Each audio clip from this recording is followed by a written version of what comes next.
Muy bien, entonces vamos a comenzar. Recuerdo que estamos viendo el Sermón del Monte con la ayuda ahí está, de este material que es Historias Bíblicas para la Vida Cristiana, el Sermón del Monte. Así que este material tiene preguntas y respuestas de cada una de las enseñanzas de Jesús en el Sermón del Monte. Así que yo me voy a ir guiando por este manual, por las preguntas que están en este material, para así podamos ir avanzando y sacándole mayor provecho a las enseñanzas de Jesús. Muy bien, empezamos entonces en esta noche el estudio de la enseñanza de Jesús respecto al adulterio y al divorcio en el contexto del Sermón del Monte. Así que te invito a que abras tu Biblia en Mateo capítulo 5, versículos 27 al 32. Y ahí vamos a usar ese pasaje como texto clave. Y después vamos a ir viendo otras partes en la Biblia en las que Dios nos expresa su voluntad respecto a estos dos grandes temas, el adulterio y el divorcio. Mateo 5, 27 al 32, el enfoque de esta noche es: los pecados sexuales comienzan con pensamientos y deseos impuros, los cuales debemos evitar. Alguien dijo que el órgano sexual más grande es el cerebro. Así que tenemos que mantenerlo a raya. Mateo 5, 27 al 32, yo lo voy a leer en la versión Nueva Traducción Viviente. Dice Jesús: ¿han oído el mandamiento que dice no cometerás adulterio? Pero yo digo que cualquiera que mira con pasión sexual a una mujer ya ha cometido adulterio con ella en el corazón. Por lo tanto, si tu ojo, incluso tu ojo bueno, te hace caer en pasiones sexuales, sácatelo y tíralo. Es preferible que pierdas una parte de tu cuerpo y no que todo tu cuerpo sea arrojado en el infierno. Y si tu mano, incluso tu mano más fuerte, te hace pecar, córtala y tírala. Es preferible que pierdas una parte del cuerpo y no que todo tu cuerpo sea arrojado al infierno. El versículo 31. ¿Han oído la ley que dice: un hombre puede divorciarse de su esposa con solo darle por escrito un aviso de divorcio? Pero yo digo que un hombre que se divorcia de su esposa, a menos que ella le haya sido infiel, hace que ella cometa adulterio, y el que se casa con una mujer divorciada también comete adulterio. Muy, muy bueno. Entonces, vamos a ir aprovechando estas enseñanzas para ir aplicándolas a nuestra vida. La primera pregunta es, ¿cuál es la definición de adulterio y divorcio de acuerdo al diccionario? Bueno, según el diccionario de la Real Academia Española, estas son las definiciones. Adulterio es una relación sexual de una persona casada con otra persona que no es su cónyuge. Y divorcio es la disolución legal de un matrimonio a solicitud de uno o de los dos cónyuges. Es la separación de cosas o personas que están o deberían estar unidas o relacionadas. Muy bien, ese es el significado o la definición del diccionario con respecto al adulterio y al divorcio.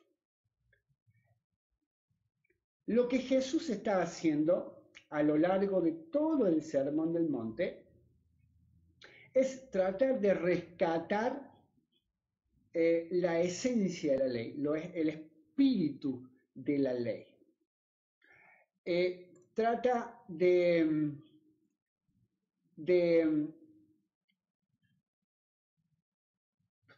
rescatar la esencia, qué es lo que respalda, cuál es la base del mandamiento. Entonces, en el Sermón del Monte, Jesús no es que da nuevos mandamientos, no. Trata de recordar cuál es el mandamiento original y después ir a la base de ese mandamiento. ¿Cuál es la esencia? ¿Cuál es el espíritu? ¿Cuál es la razón de ser del mandamiento? Ahora, la segunda pregunta es, ¿cuál es el mandamiento que da Jesús al respecto en Mateo 5:28? ¿Y cuál es la diferencia con el anterior? Mateo 28 dice, bueno, 27-28, lo leo de nuevo. Han oído el mandamiento que dice, no cometerás adulterio. Pero yo digo que el que mira con pasión sexual a una mujer ya ha cometido adulterio con ella en el corazón. El mandamiento original hacía referencia al hecho, al acto de la infidelidad de un cónyuge hacia el otro, teniendo relaciones sexuales con alguien más que no sea su cónyuge, tal como expresa la definición de adulterio en el diccionario. Entonces, el mandamiento original se enfoca en el hecho, pero Jesús apunta al origen del adulterio, el cual comienza en nuestra mente, en nuestros ojos. Dice, al mirar a otra mujer o a otro hombre con deseo sexual, lo cual para Jesús equivale a un adulterio. Entonces, Jesús va más profundo en este tema y en otros temas a lo largo del Sermón del Monte. Entonces, no se enfoca solamente en el acto o en el hecho, sino en los pensamientos y en las motivaciones.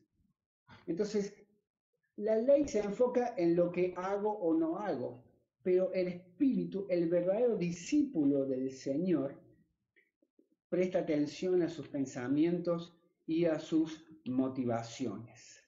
Para la persona religiosa, la meta es la abstinencia sexual, mientras que para el discípulo del Señor la meta es la pureza sexual. Es decir, para el religioso la meta es no tener relaciones sexuales fuera del matrimonio. Pero para el verdadero discípulo del Señor, la meta es mantener pura su mente, mantener sana, permitir al Espíritu Santo que nos ayude a mantener sano y puro nuestros pensamientos, nuestras intenciones.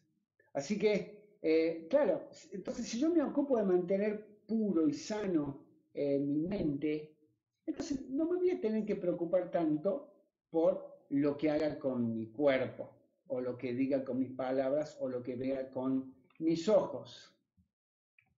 Vamos a la pregunta número 3. Y acá ya nos vamos a otro pasaje, así que si estás con tu Biblia, no pierdas Mateo 5:27, porque vamos a volver, pero vamos a leer Proverbios capítulo 6, versículos 20 al 35. Acompáñame ahí, por favor.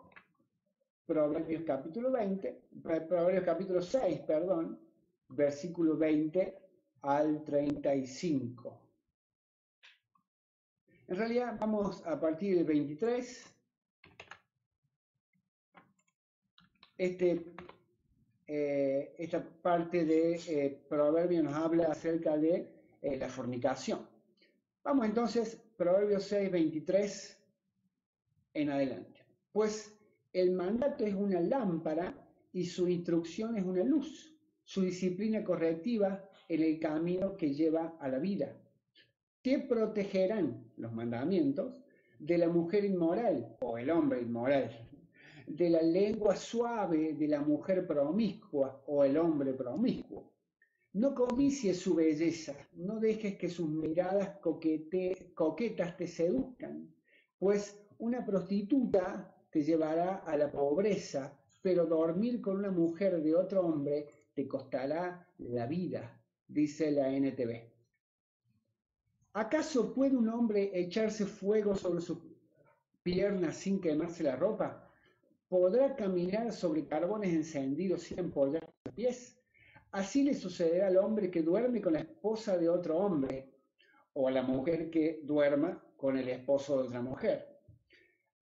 El que la abrace no quedará sin castigo.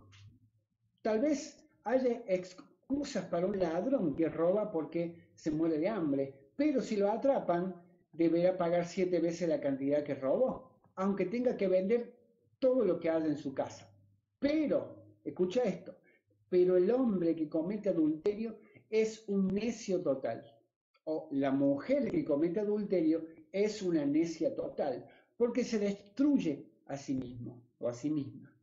Será herido y deshonrado. Su vergüenza no se borrará jamás, pues el marido celoso de la mujer se enfurecerá y no tendrá misericordia cuando se cobre venganza. No aceptará ninguna clase de compensación ni habrá suma de dinero que lo satisfaga.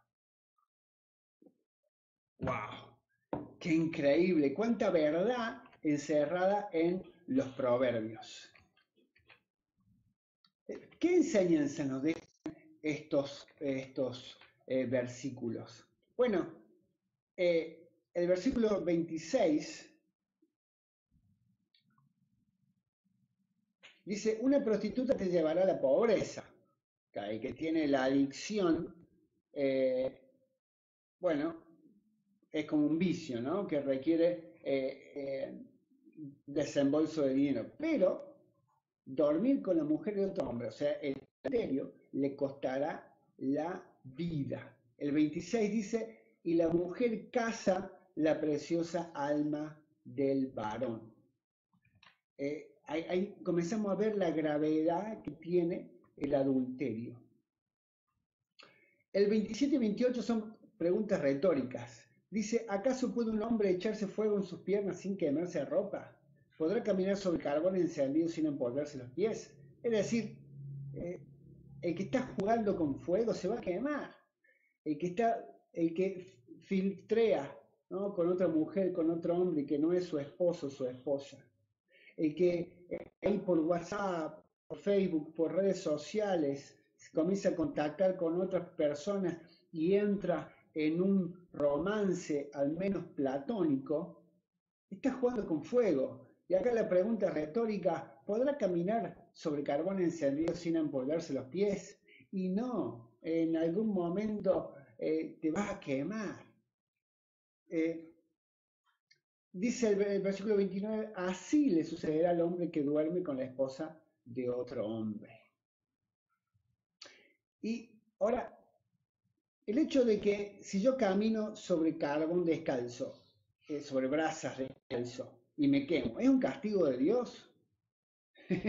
Si yo me echo brasas en mi falda y me quemo, se me ampolla todo, ¿es un castigo de Dios? No, es una consecuencia de mi locura, de mi pecado. Dice la pregunta número 3, ¿qué enseñanzas nos dejan los versículos 32 al 35? Bueno, el versículo 32 dice, pero el hombre que comete adulterio es un necio total. La NTV dice, le faltan sesos. En cordobés básico sería, es un idiota, es un tarado, el hombre o la mujer que comete adulterio. ¿Por qué? Porque se destruye a sí mismo. Y yo me atrevería a agregar, y destruye a su esposa, a su esposo, destruye a sus hijos. Escuché una vez, conversando sobre ese tema con un pastor amigo, él me dijo, o me dio, me compartió una ilustración del adulterio. Dice, el adulterio es como poner unas bombas en tu casa donde está tu esposa y tus hijos, y enchufar un cable a un detonador e irte lejos, como a 100 metros, a un lugar seguro, y desde allá detonar la bomba. Porque los más perjudicados son los que más amamos. Los más perjudicados a causa del adulterio es nuestra familia, nuestro cónyuge, nuestros hijos. Entonces, por eso la Biblia es tan clara y dice, es un necio total la persona que comete adulterio. Dice, versículo 33, heridas y vergüenza hallará, y su afrenta nunca será borrada. Su vergüenza no se borrará jamás, dice la NTV. Porque acá está, el 24, el 34 lo incluye a la persona engañada. Dice, el marido celoso de la mujer se enfurecerá y no tendrá misericordia cuando se cobre venganza. ¿Cuántos homicidios hay a causa de traición de amores? ¿Cuántos homicidios hay, incluso suicidios, hay a causa de la infidelidad matrimonial? Claro, porque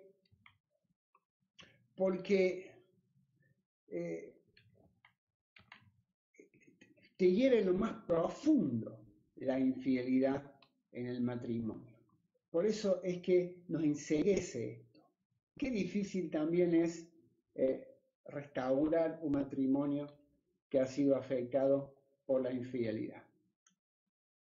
Con Inés hemos visto muchos casos de matrimonios al borde del colapso a causa de una infidelidad que con el amor y la ayuda del Señor y de la Iglesia han podido restaurar su matrimonio, volver a recuperar el amor a través del perdón. Es decir, claro que es posible, es posible.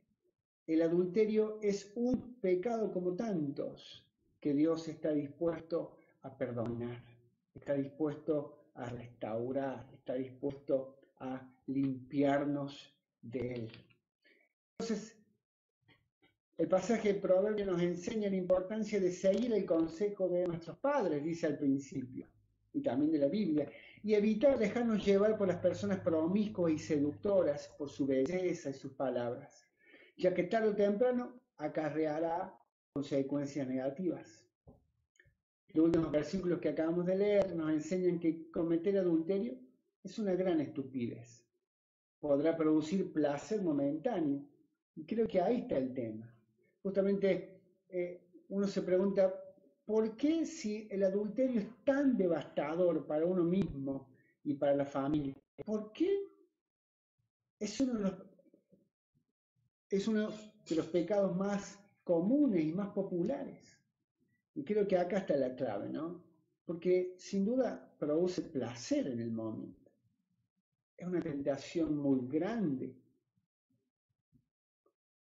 Pero aunque genere placer, acarrea la destrucción permanente mía y de mi familia. Sería como tomar un vaso de coca helada en un día caluroso, solamente que el vaso de coca tiene un par de gotas de cianuro. Lo voy a disfrutar, pero me va a terminar matando. Así es el pecado del adulterio. Vamos a la pregunta número 4. Lee Levítico 20, del 10 al 21. ¿Cuáles son las prácticas sexuales que Dios prohibió a su pueblo? Y anótalas aquí. Vamos a este pasaje. Y el que no lo ha leído antes, le van a quedar los ojos como dos huevos fritos. Nunca te imaginarás que la Biblia menciona este tema.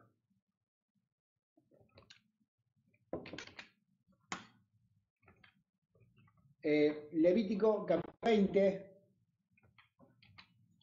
habla sobre los los pecados sexuales.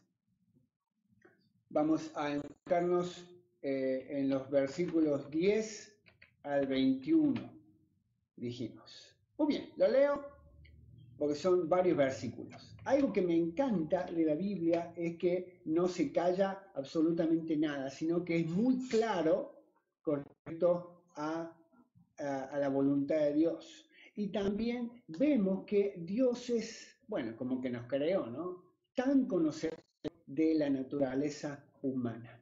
Y la Biblia es el manual de uso que tenemos. Entonces, si la Biblia no se calla nada, entonces nosotros, los pastores, predicadores y maestros de la Biblia, tampoco tenemos por qué callarnos nada. Levítico 20 del 10 al 21 dice, si un hombre comete adulterio con la esposa de su vecino, tanto el hombre como la mujer que cometieron adulterio serán ejecutados. ¡Wow! Esto es el tiempo de la ley. Menos mal que estamos en el tiempo de la gracia. Si no, habría varios que estarían entre nosotros. Versículo 11. Si un hombre deshonra a su padre al tener sexo con una de las mujeres, con una de las esposas de su padre, tanto el hombre como la mujer serán ejecutados, pues son culpables de un delito de muerte. Si un hombre tiene sexo con su nuera, los dos serán ejecutados. Han cometido una gran perversidad y son culpables de un delito de muerte. Si un hombre practica la homosexualidad al tener relaciones sexuales con otro hombre como si fuera una mujer, ambos han cometido un acto detestable, ambos serán ejecutados pues son culpables de un delito de muerte. 14. Si un hombre se casa con una mujer y también con la madre de ella, ha cometido un acto perverso. Tanto el hombre como ambas mujeres deberán morir quemados para eliminar semejante perversidad entre ustedes. 15. Si un hombre tiene sexo con un animal, en lo que hoy llamamos bestialismo, será ejecutado y deberá matar al animal. Si una mujer se entrega a un animal macho para tener relaciones sexuales con él, tanto ella como el animal serán ejecutados. Deberán matar a ambos, pues son culpables de un delito de muerte.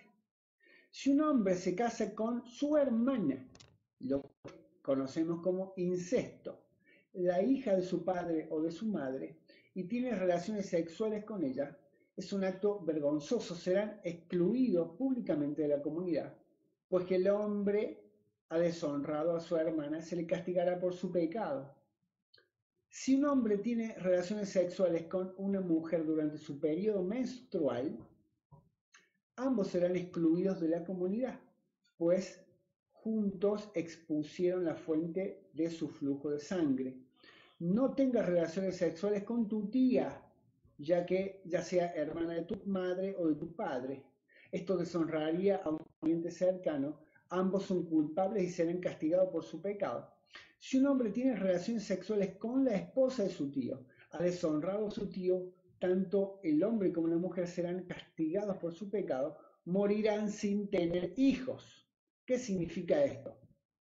Que serán castrados.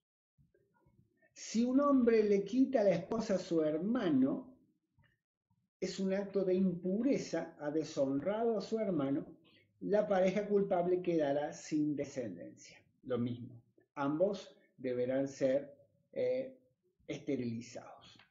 Wow. La Biblia realmente no se calla nada y yo digo, si obedeciéramos estos mandamientos que son tan explícitos, tan claros, tan crudos, nuestra sociedad no sería muy diferente. No viviríamos más felices y con más armonía en nuestra familia. Viste, acá en estos versículos que vimos, no hay nada de alegoría, no hay ninguna metáfora. Es todo diría, demasiado explícito.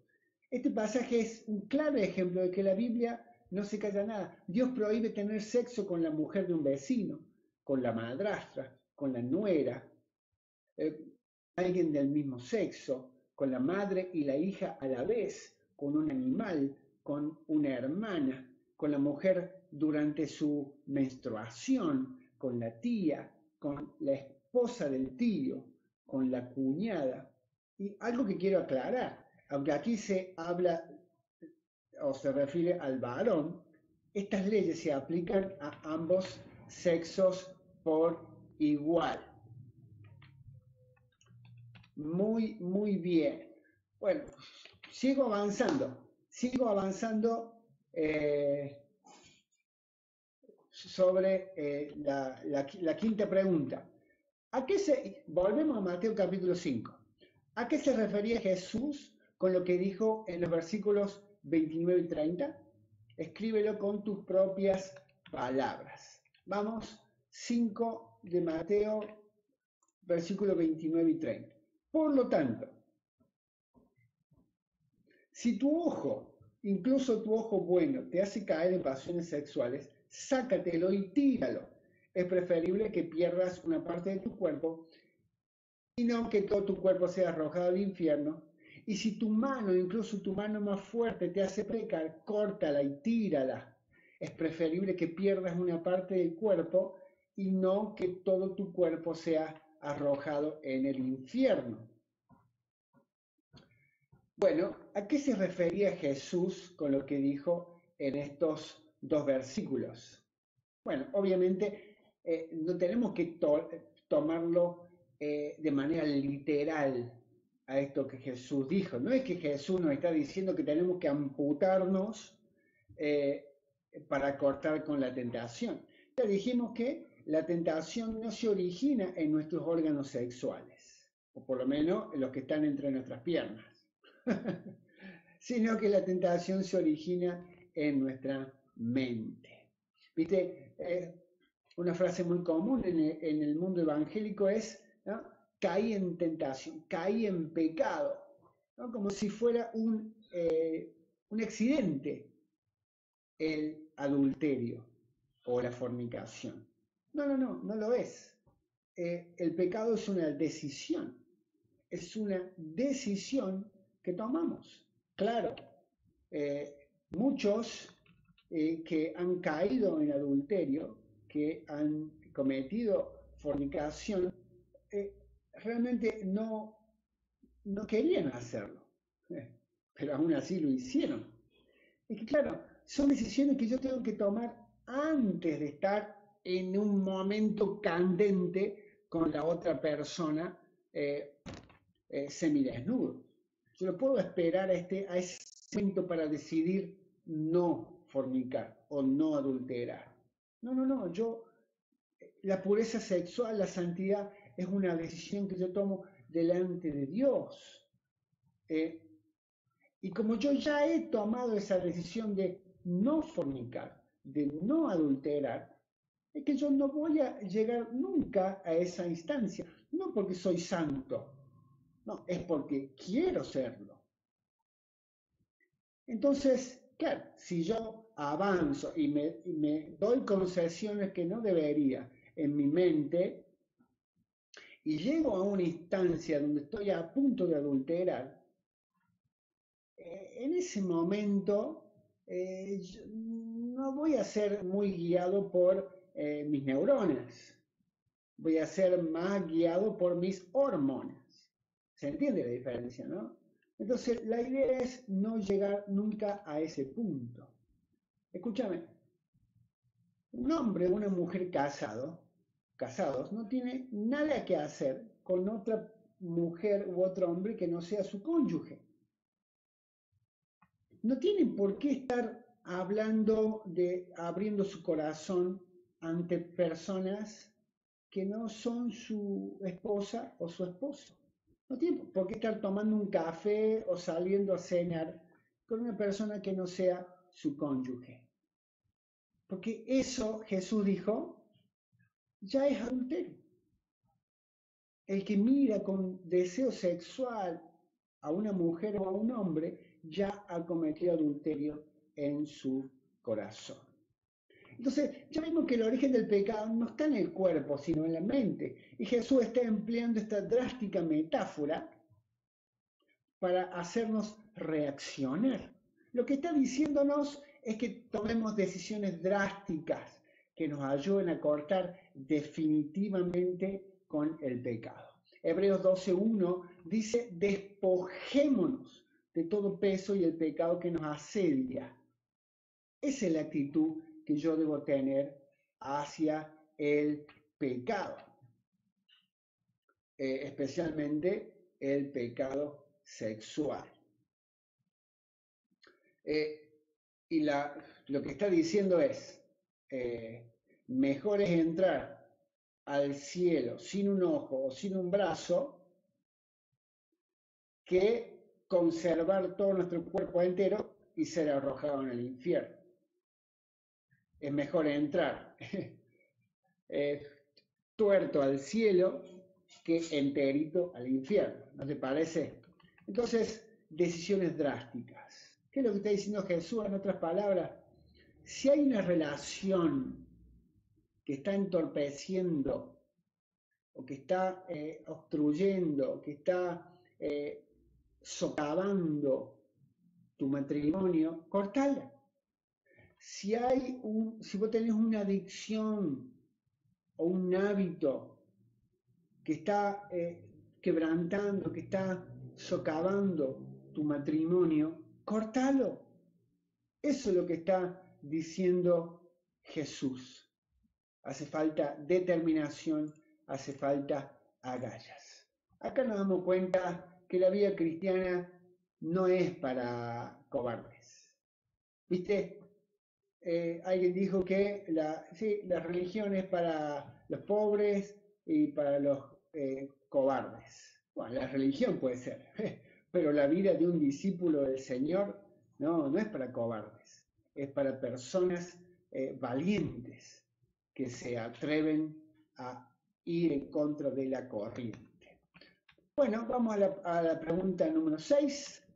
Lee 1 Corintios capítulo 7, del 1 al 16. 1 Corintios capítulo 7. Bueno, son bastantes versículos, pero vamos a enfocar especialmente en los primeros. ¿Están conmigo ahí? 1 Corintios capítulo 7, versículo 2 y 3 en adelante.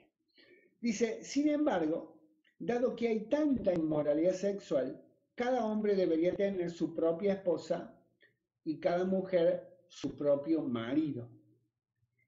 El esposo debe satisfacer las necesidades sexuales de su esposa y la esposa debe satisfacer las necesidades sexuales de su marido. La esposa le da la autoridad sobre su cuerpo al marido y el esposo le da la autoridad sobre su cuerpo a la esposa. No se priven el uno al otro de tener relaciones sexuales a menos que los dos estén de acuerdo en abstenerse de la intimidad sexual por un tiempo limitado para entregarse más de lleno a la oración. Después deberán volverse a juntar a fin de que Satanás no pueda tentarlos por la falta de control propio. Muy bien. ¡Wow! Enseñanzas, en este caso del apóstol Pablo, para los esposos, para el matrimonio. El apóstol Pablo nos aconseja, a casarnos para evitar la tentación. Más adelante dice, mejor casarse que estarse quemando, dice el apóstol Pablo. Recuerdo, con Inés fuimos a una iglesia hace muchos años y había, del grupo de jóvenes había varios que estaban en pareja. Se habían puesto como 5 parejas a la vez.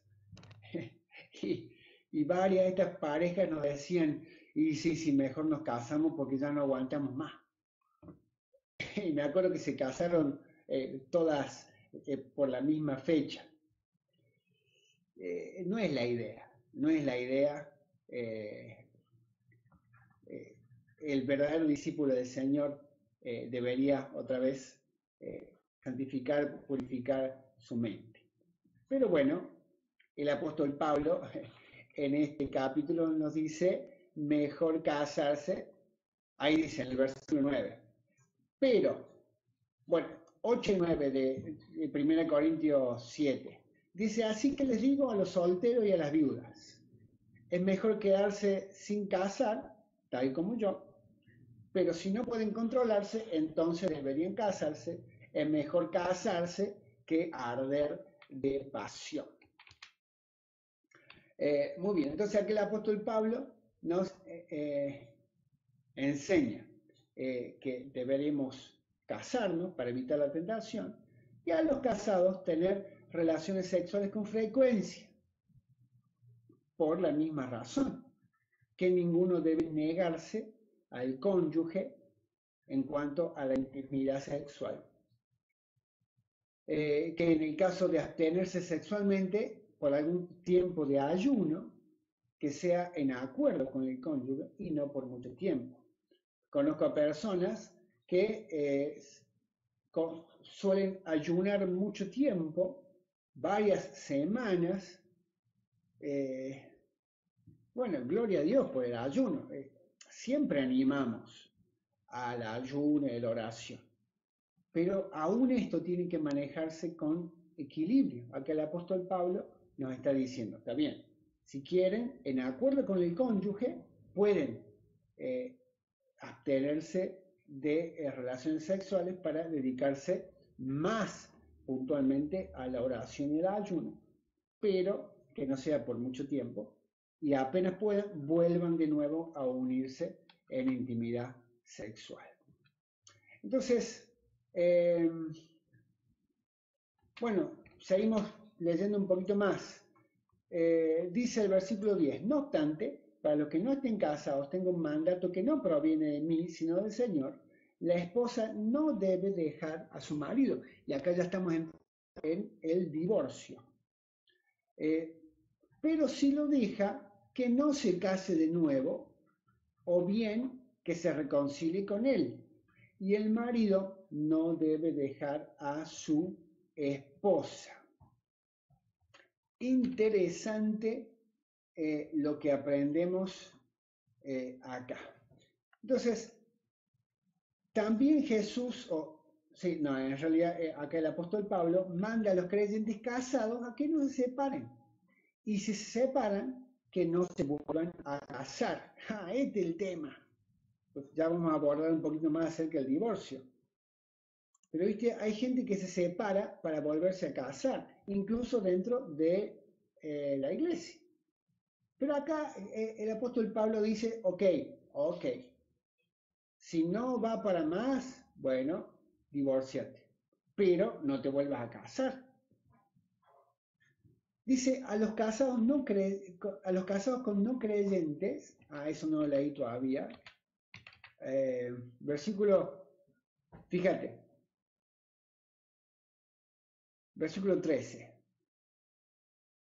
no, 12. Ahora, me dirigiré al resto de ustedes. Aunque no tengo un mandato directo del Señor, si un creyente está casado con una mujer que no es creyente y ella está dispuesta a seguir viviendo con él, no debe abandonarla.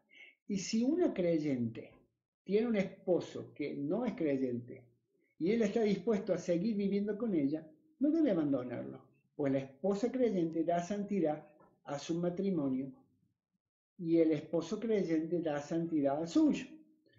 De otro modo, sus hijos no serían santos, pero ahora son santos. En cambio, si el esposo o la esposa que no es creyente insiste en irse, dejen que se vaya. En esos casos, el cónyuge creyente ya no está ligado al otro porque Dios lo ha llamado a ustedes a vivir en paz. La Reina Valera dice que nos llamó a vivir en paz también. ¿Acaso ustedes, esposas, no se dan cuenta de que sus maridos podrían ser salvos a causa de ustedes? ¿Y ustedes, esposos, no se dan cuenta de que sus esposas podrían ser salvas a causa de ustedes. Interesante la perspectiva del apóstol Pablo. Muy bien, avanzo, ya nos quedan 10 minutos. Volvemos a Mateo capítulo 5. ¿Qué dice la ley de Moisés respecto al divorcio según Mateo 5, 31? ¿Qué dice? Lo leo. Mateo 5, 31. ¿Han oído la ley que dice un hombre puede divorciarse de su esposa con solo darle por escrito un aviso de divorcio? Entonces, la ley permitía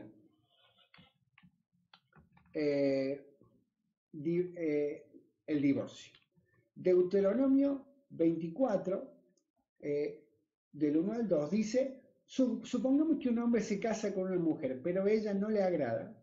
Resulta que él encuentra algo reprochable en ella. Entonces escribe un documento de divorcio, se la entrega y la echa de su casa. Una vez que ella abandona la casa, queda libre para volver a casarse. Ok. O sea que la ley de Moisés autorizaba el divorcio.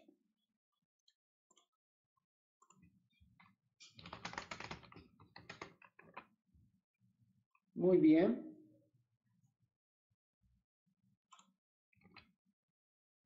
La ley entregada por Dios a Moisés entonces permitía el divorcio, con ciertas regulaciones que, por supuesto, protegían a la mujer. Deuteronomio muestra claramente que para volver a casarse, antes debía divorciarse y no debía convivir más con su ex esposa. Claro, debía la mujer dejar la casa.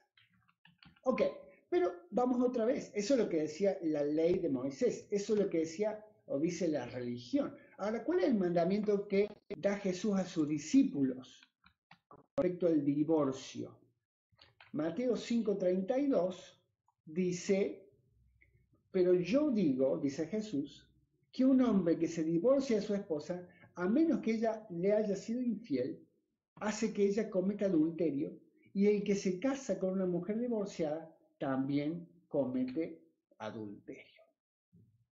Jesús repudia el divorcio y no alienta para nada a practicarlo, ya que promueve el adulterio de ambos cónyuges. La única salvedad que Jesús hace para el divorcio es la infidelidad. Por otro lado, Jesús en Mateo 19, versículo 8, dice, Moisés permitió el divorcio solo como una concesión ante la dureza del corazón de ustedes, pero no fue la intención original de Dios. O sea que el mandamiento con respecto al divorcio, es decir, el hecho de que Dios aprobara el divorcio, no era porque le encantaba la idea, simplemente para regular, para dar leyes al respecto. Como veía que era algo que era inevitable en el ser humano, bueno, Dios mediante Moisés dio algunas regulaciones sobre todo para proteger a la mujer, porque recordemos que en el Antiguo Testamento o en tiempos bíblicos, la mujer dependía 100% del hombre. Incluso hoy, en las culturas orientales, la mujer depende 100% del hombre. Entonces, por eso la ley de Moisés daba regulaciones para proteger a la mujer de no quedar en la indigencia. Y vemos una vez más cómo la Biblia dignifica a la mujer y no lo contrario.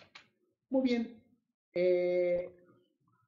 hasta aquí llegamos. Hay un par de preguntas más, pero creo que ya fue suficiente por hoy. Quiero cerrar con esto. El libro de 1 de Juan, capítulo 1, versículo 9, dice, si confesamos nuestros pecados, Dios es fiel y justo para perdonar nuestros pecados y limpiarnos de toda maldad. La religión oficial dice que el adulterio y el divorcio son imperdonables, pero la Biblia no dice eso. La Biblia dice que si confesamos nuestros pecados, Dios es fiel y justo para perdonarnos y para limpiarnos. Y no hay pecado que Dios no esté dispuesto a perdonar. Y no hay matrimonio que Dios no esté dispuesto a restaurar. Por eso quiero animarte. Quizás vos estás escuchando esta enseñanza de hoy y te das cuenta que vos estás cometiendo falta en este aspecto. O quizás vos sos el cónyuge o la cónyuge de alguien que está cometiendo adulterio. Bueno, yo quiero animarte en ambos casos a buscar al Señor, a buscar ayuda en el Señor. El Señor está dispuesto a perdonarte, está dispuesto a ayudarte, está dispuesto a restaurar tu matrimonio. No hay nada imposible para Dios. Concluimos con una oración. Señor, gracias. Gracias por la claridad de tu palabra. Gracias porque no solamente es clara, sino también es buena y necesaria para que nos vaya bien. El libro de Romanos capítulo 12 nos enseña que la voluntad de Dios es buena, es agradable y perfecta. Yo te ruego, Señor, que nos ayudes a vivir conforme y de acuerdo a tu voluntad, para que podamos así agradarte y para que podamos vivir la vida plena y abundante que tú ya ganaste para nosotros en la cruz. Bendigo a cada una de las personas que están viendo esta transmisión, que tú puedas renovar su fe, su esperanza y puedas volver o seguir siendo el Rey, el Señor de cada familia, de cada matrimonio. Si hay alguno que está herido en su corazón a causa del adulterio, Señor, te pido que tú los sanes. Si hay alguno que está al borde del divorcio, Señor, te pido que renueves la fe, renueves la esperanza, que puedan depositar en ti su confianza y busquen ayuda en ti y en la iglesia, que somos la institución que tú has dejado aquí en la tierra para ayudar a todos los hombres. En el nombre de Jesús. Amén y amén. Muy bien, espero, confío y creo que la enseñanza de la palabra de Dios en esta noche te ha iluminado, te ha abierto los ojos. Bueno, es hora de tomar decisiones a partir de ahora. Que el Señor te bendiga ricamente y que te guíe a vivir una vida conforme a su voluntad.